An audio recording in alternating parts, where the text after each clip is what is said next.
non-slip loop. So to do the non-slip loop, you first start by making an overhand loop, and then you would pass the rest of the line through the eye hook or whatever you're tying to. I'm just holding it there with my finger, but you would put that through the eye loop. Then you pass the line through the loop as shown, and then twist 3 times.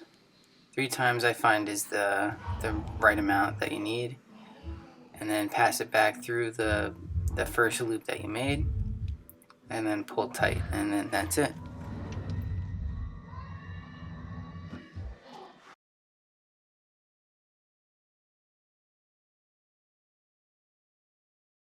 So the non-slip loop knot, or otherwise known as the Kreh knot, I guess that's the guy who just invented it, is a really good knot. I have recently, I use it a lot because of I fish jigs mostly, and provides the lure with action, and this is probably one of the stronger loop knots out there, so I definitely use this quite a bit.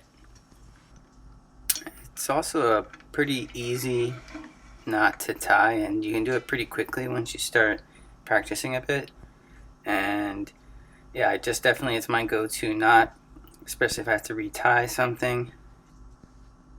I see a lot of people who fish bucktails, other lures, they will tie an overhand loop knot or double overhand loop knot, and then they'll just loop through the bucktail or the jig, and I find that this is kind of pointless because you're not giving the lure the action. So I know it's kind of a hassle sometimes if you need to change out something to have to retie, but I find it's definitely worth it if you just tie this knot. It's really quick and easy, and it gives your bucktail or lure much more action than if you were to just loop it through a overhand loop.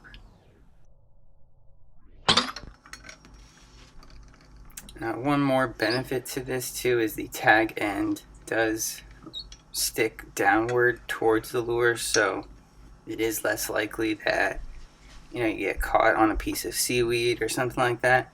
I mean, this isn't that big of a deal. The hook's there, so the hook's gonna get caught and stuff, but it does make it a little bit nicer to have the tag end facing down. The only other thing I would say about this knot that I found is you don't really want to have such a big loop. The smaller the loop, the better. It will allow the jig or the hook to move around freely. But if you make the loop a little too big, I think not only is it just more visible, but it could also get hung up or could get looped around the hook itself. So yeah, the tighter the loop, the better. These loops I'm tying are probably a little bit bigger than I normally would, but it's just easier to tie, and I'm just putting it around the hook there, so I'm not trying to make a really tiny loop. So that's about all I got for non-slip loop. Just gonna let the rest of the testing play out. But yeah, I'm eager to see what the mono results are and how they'll compare with this knot, especially because it is the most probably the most common knot that I use.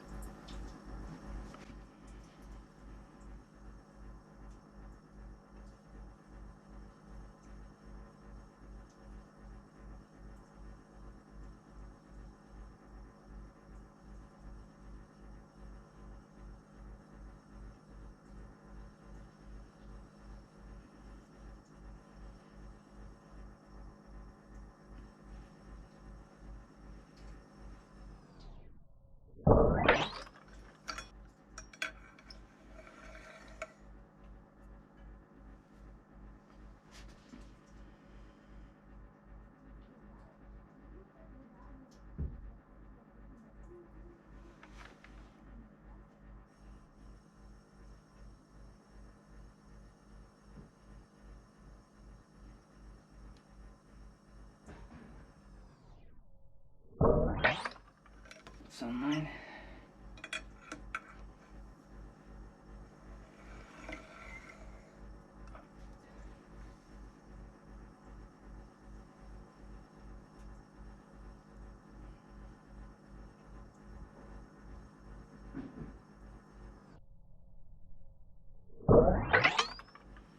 Non-slip loop Sunline.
Blue Label non-slip loop.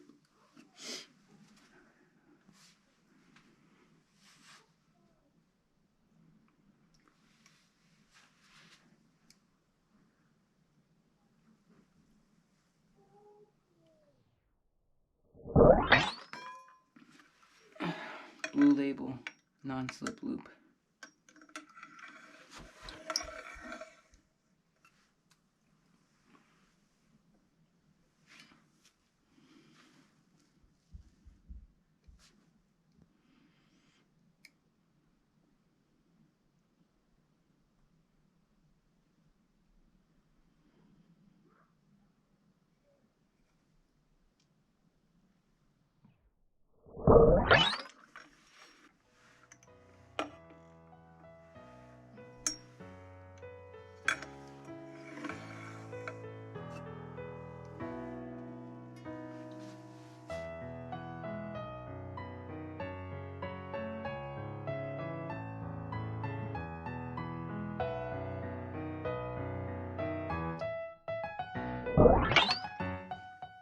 And that'll do it for this test. As you can see, non-slip loop does perform a little better than the perfection loop, and pretty much in line. The Berkeley Vanish did not as good as Sunline, and Blue Label did a little better than Sunline. So pretty much the same pattern, but definitely an improvement.